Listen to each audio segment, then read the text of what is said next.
What up, what up? How's everybody doing? Hope you're doing well.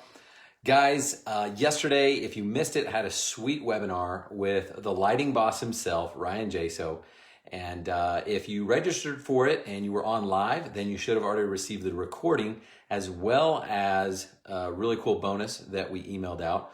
So if you got that, let me know what you think of it. If you didn't get it, let me know and I'll make sure you get it. And then if you registered for the webinar, it was qualifying for profits, and you did not attend, you should have also received a recording today. I sent everything out earlier today. So if you didn't get anything, let me know and I'll make sure to send that out. But it was an awesome webinar. We talked about qualifying and how important it is to pre-qualify your clients and to have a process in place. And this was super, super important. And some of the stuff was easy to implement and some of the stuff is kind of difficult. But the point is you have to have a pre-qualifying process in your business if you want to be able to scale and grow. And it actually made me think of something that's been on my mind a lot lately. So this is something that's just been on my mind a lot, and it came up briefly yesterday on the webinar, but we didn't really go down that hole too much. But what it is this, okay? And I put in the title, by the way, I mean, I didn't want to offend you, but I kind of did, is you are not the best, prove me wrong. And I don't know what it is, but like over the last couple of years, that's like the big thing is like on Facebook, someone will say something and then say, prove me wrong. So I wanted to get in on that. But here's the thing, like you may be the best, like, or you may think you're the best business owner, the best salesperson, the best installer, the best office manager, whatever it is, right? Like you may think that your company really is the best. And it may be true. Like I really don't want to dispute that. Even though I did dispute it in the title, but I don't want to do that. But here's the thing, even if you are the best, and this is what's been on my mind, you can be the best out there, but if you are not relentless in your marketing and relentless in your sales, then what's the point? Like, let me give you an example. Like if you really are the best landscape lighting company in your area, okay, if you are the best, then you're doing a disservice. Okay, you're doing a disservice to your clients and the people that live in your community by letting them make a bad choice, a bad decision, and go with someone else to do their lighting project, right? And so if you really are the best, then you should care about the lives of your employees, the lives of your clients and your potential clients, right?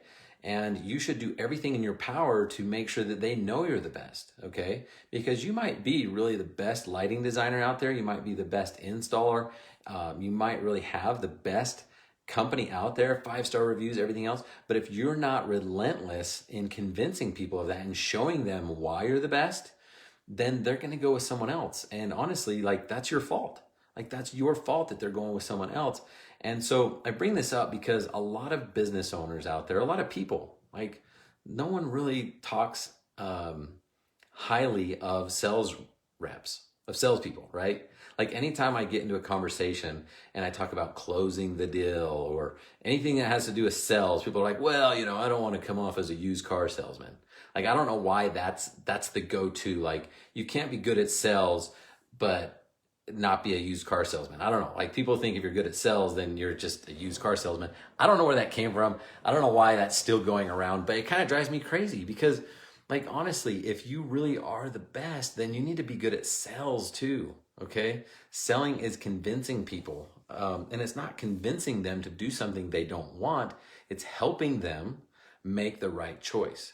And so something that really helped me years ago was not just considering myself a salesperson. So even on our business cards, we changed it. So I was a lighting designer, okay? And when people meet with a lighting designer, the walls come down, okay? They're not as defensive.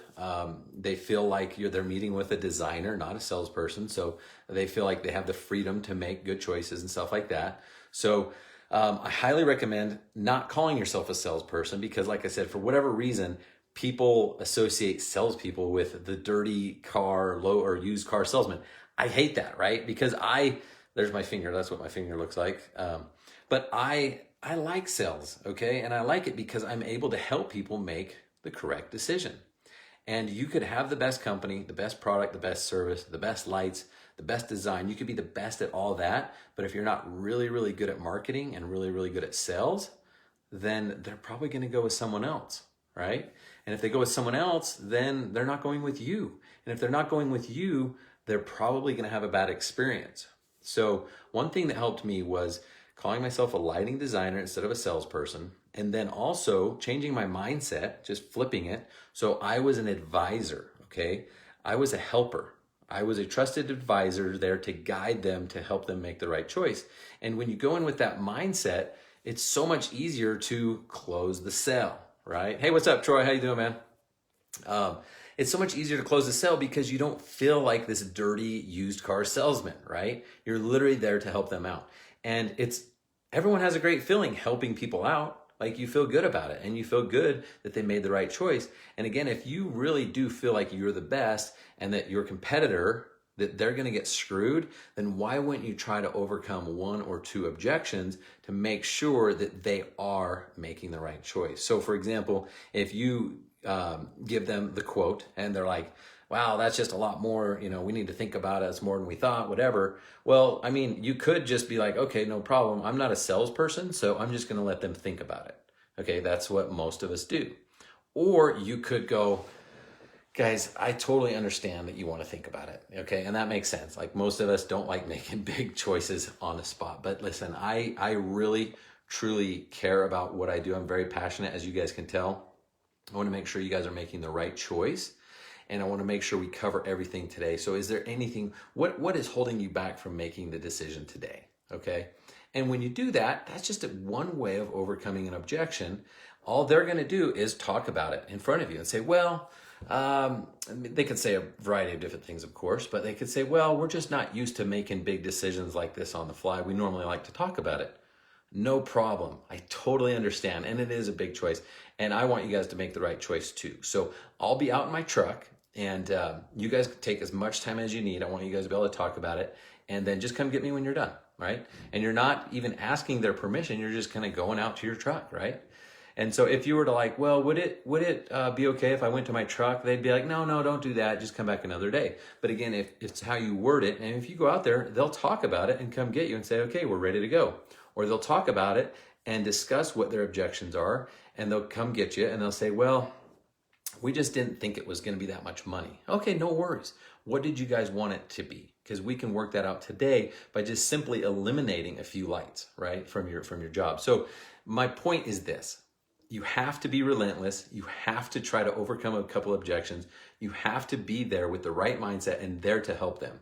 And I promise you, if you have this mindset, your business will explode, okay? This is the way to land those extra couple deals a week that help you gain momentum. And most people aren't doing this, and they're staying busy enough to not have to worry about landing one or two extra deals. But this is where the gravy comes in, because chances are, if you're selling a certain amount of money in jobs right now, you've got overhead, right? And that overhead is what it is. But if you land a couple more deals a week, that's like all profit, okay? Because your overhead's already been covered. So my goal is to help you guys make more money, make more profit so that you can be more effective business owners and be more effective business leaders to make a greater impact to your company, your employees, and your clients. So hopefully you guys got some good golden nuggets out of that. If you jumped on halfway through, it's live. So just go back and start it at the beginning and let me know what you guys think. As always, I got nothing but love for you. Let me know if you have any questions, and we'll talk to you tomorrow. Peace.